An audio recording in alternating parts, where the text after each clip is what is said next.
Fühlen sich deine Beine oft schwer, müde oder wie aufgeschwemmt an? Vielleicht merkst du, dass im Laufe des Tages deine Füße, Knöchel oder Knie anschwellen oder irgendwie fest und unbeweglich wirken. Das kann ein Hinweis darauf sein, dass dein Lymphsystem Unterstützung braucht. Heute zeige ich dir einfache, aber gezielte Übungen, die deinem Lymphsystem helfen, wieder im Fluss zu kommen. Und wenn du jemanden kennst, der auch oft mit schweren, müden Beinen zu tun hat, schick ihm dieses Video gerne weiter. Anders als beim Blutkreislauf, wo das Herz als zentrale Pumpe alles antreibt, hat unser Lymphsystem keinen eigenen Motor. Es ist auf unsere Bewegung angewiesen. Genauer gesagt auf die Wirkung der sogenannten Muskel- und Gelenkpumpe. Wenn du deine Muskeln anspannst, entsteht ein Druck auf die Lymphbahnen. Beim Loslassen der Spannung fällt dieser Druck wieder ab und es entsteht einen Sog. Diese Wechselwirkung aus Druck und Entlastung bringt die Lymphe in Bewegung. Auch die Gelenke helfen mit, denn überall dort, wo die Lymphgefäße durch eine enge Stelle wie im Knie- oder Fußgelenke verlaufen, sorgt Bewegung für zusätzlichen Vortrieb. Wenn dieser natürliche Antrieb fehlt, wie zum Beispiel durch längeres Sitzen, Stehen oder weniger Bewegung, kann das Lymphsystem in Stocken geraten. Die Folge: Flüssigkeiten sammelt sich im Gewebe. Die Beine fühlen sich schwer an, spannen vielleicht oder schwellen sichtbar an. Manche spüren zusätzlich eine bleiende Müdigkeit oder ein allgemeines Gefühl von Trägheit. Die gute Nachricht: Genau diese natürliche Pumpe können wir gezielt aktivieren. Mit sanften, bewussten Bewegungen, die den Lymphfluss anregen und deinem Körper helfen, wieder im Fluss zu kommen. Komm, lass uns loslegen. Ich zeige dir, wie das geht. Kreisende Schulter und Atmung. Bevor wir mit den Beinen arbeiten, beginnen wir dort, wo die Lymphe am Ende ihres Weges in den Blutkreislauf übergeht. Im Bereich der Schlüsselbeine, also oberhalb von der Brust. Man kann sich das wie einen Stau an einer Ampel vorstellen. Wenn das erste Auto nicht fährt, bringt es nicht, hinter zu schieben. Genauso ist es mit der Lymphe. Wenn die Übergangspunkte nicht gut funktionieren oder träger sind, hilft es nicht, nur Druck von unten aufzubauen. Darum beginnen wir mit einer sanften Bewegung im Schulterbereich, um diesen Übergang zu aktivieren und den Weg frei zu machen. Und wir beginnen mit kreisender Bewegung von der Schulterblätter bzw. von dem Schulterbereich zusammen mit der Atmung. Du atmest ein, bringst die Schulterblätter schön nach hinten aus, Schulterblätter nach unten. 30 Sekunden lang sollst du genau diese Bewegung machen. Langsam einatmen, Schulterblätter nach oben, nach hinten bringen und wieder locker lassen. Ganz langsam, tief einatmen, ausatmen, wieder nach unten. Ziel ist, dass du genau hier in dieser oberen Partie an den Schlüsselbeinen, da solltest du die Bewegung auch spüren. Nachdem wir den ersten Bereich jetzt frei gemacht haben, geht es weiter mit den Rückenlage. Jetzt werden wir die großen Lymphbahnen, die im Bauchbereich sind, die werden wir jetzt stimulieren. Dafür solltest du dich auf den Rücken hinlegen mit eingewinkelten Beinen. Als nächstes geht es jetzt um die Bauchatmung. Atme ganz tief in den Bauch ein, so dass du den Bauch vorwölbt, und bei der Ausatmung lässt du dann die Beine zu Seiten fallen. Achte darauf, dass deine Schultern die ganze Zeit auf dem Boden bleiben und du drehst die Beine bei jeder Ausatmung in eine Richtung, atmest im Bauch wieder ein und dann in der Mitte zur anderen Richtung wieder aus. Einatmen im Bauch, lass deine Schulterblätter weit nach unten. Ziel ist, dass du diese Drehung in der Lendenwirbelsäulebereich hast. Diese Bewegung führst du jetzt für 1 Minute durch. Einatmen im Bauch und wieder ausatmen und in die andere Richtung drehen. Lass dir Zeit und vor allem achte auf deine Atmung. Viele Studien zeigen, dass die Lymphgefäße oder dass die Schwellung sie durch diese Atmenübung positiv beeinflussen lassen. Und langsam kommst du wieder zurück zur Mitte. Und nun geht es weiter mit den Beinen. So, jetzt haben wir schon die Hauptbahnen oder die Übergänge von der Lymphe in den Blutsystem erleichtert. Und jetzt aktivieren wir hauptsächlich die Lymphknoten auf unserer Leistengegend. Diesen Bereich ist extrem wichtig, wenn man die Schwellung von den Beinen reduzieren will oder dieses Wasser in den Beinen wieder etwas wegschwemmen will. Also, du streckst ein Bein aus, Richtung Decke hin. Es muss ja nicht komplett gestreckt sein, so weit wie du kannst. Ist es wichtig oder versuche, dein Becken jetzt auf dem Boden zu lassen und dann machst du kreisende Bewegungen mit dem Bein. 10 kreisende Bewegungen, so weit wie es für dich geht. Bewege es in eine Richtung, langsam und konzentriert. Versuche weiterhin tief in deinen Bauch ein- und ausatmen. Dann hast du auch noch diesen positiven Sogeffekt auf den Lymphbahnen.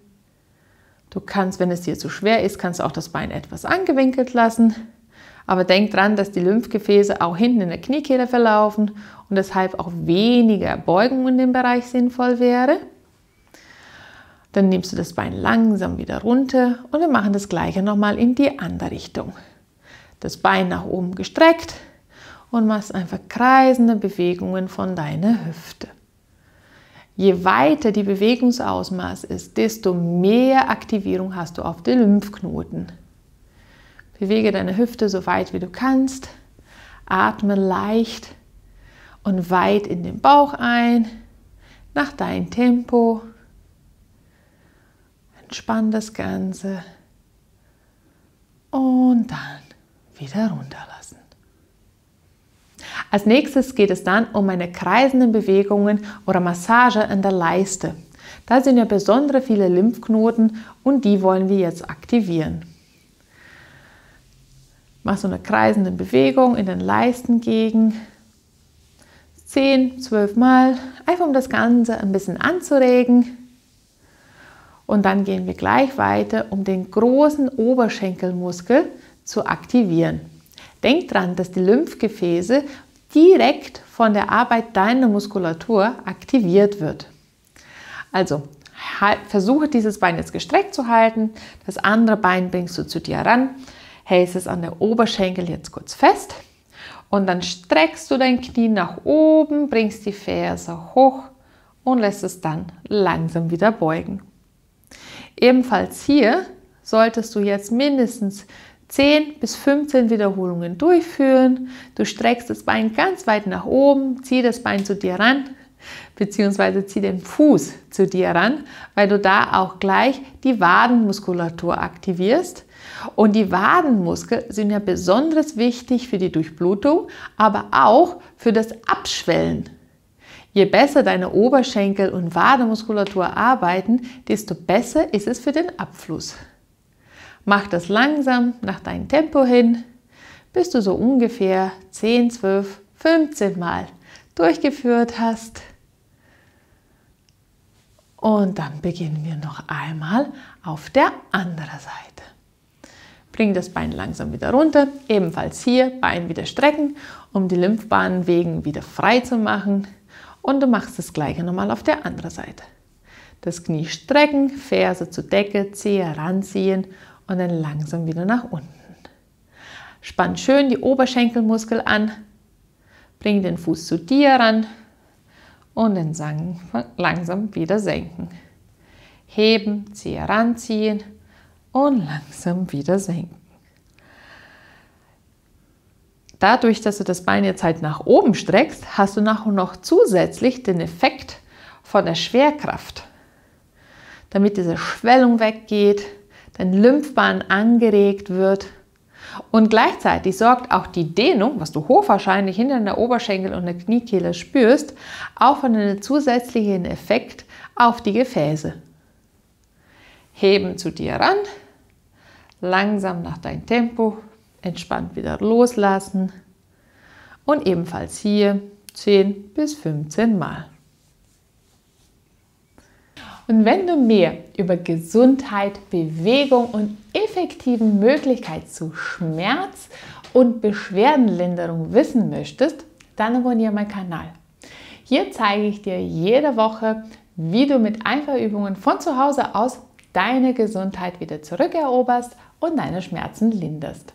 Und weiter geht's mit ein paar Übungen für unsere Waden. Und wie ich gerade gesagt habe, die Wade, die sind unsere Pumpe. So wie das Herz fürs Blutsystem hilft auch die Wade, das Lymphsystem anzuregen, diese Wasser aus den Beinen endlich wieder wegzubekommen. Also leg dich mal auf den Rücken hin und jetzt wirst du in großen Muskelgruppen gleichzeitig aktivieren. Die Wadenmuskeln pumpen diese Flüssigkeit weg von deinen Knöcheln und Füßen und gleichzeitig sorgt auch die Spannung von den Oberschenkel und Gesäß, damit es auch weiter nach oben transportiert wird. Also, du legst dich auf den Boden hin, deine Beine sind hüftbreit auseinander und deine Ferse als erstes fest auf dem Boden. Von dieser Position aus hebst du nun das Becken hoch, dass du in einer Linie bist. Versuch mal aber ganz bewusst die Hüfte so gestreckt wie möglich zu sein, damit hier nicht zu viele Beugung oder zu viel Druck auf den Lymphknoten entsteht, sondern eher, dass sie entlastet sind und dafür Gesäßmuskeln anspannen. Und in dieser Position solltest du jetzt die Ferse heben und langsam wieder senken. Am besten ist, wenn du diese Übung etwas nach Zeit machst. Versuche 1 Minute lang das Gesäß oben zu lassen und dann abwechselnd Ferse heben und dann auch die Zehe heben. Spann ganz bewusst Oberschenkel und Gesäßmuskel an, lass deine Hüfte eher in einer gestreckten Position und jetzt abwechselnd Ferse heben und die Zehe heben, Ferse heben und wieder die Zehe heben. Du musst es jetzt halt zu Beginn, je nachdem, wie gut du schon konditioniert bist, nicht gleich die ganze Minute schaffen. Jede Wiederholung zählt. Mach so lange, bis du die Zeit erreicht hast oder bis du ein ordentliches Brennen in der Wade spürst.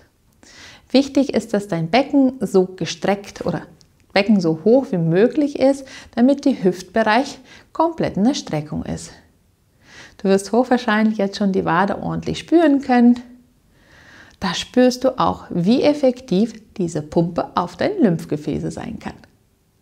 Dann kommen wir noch einmal langsam nach unten.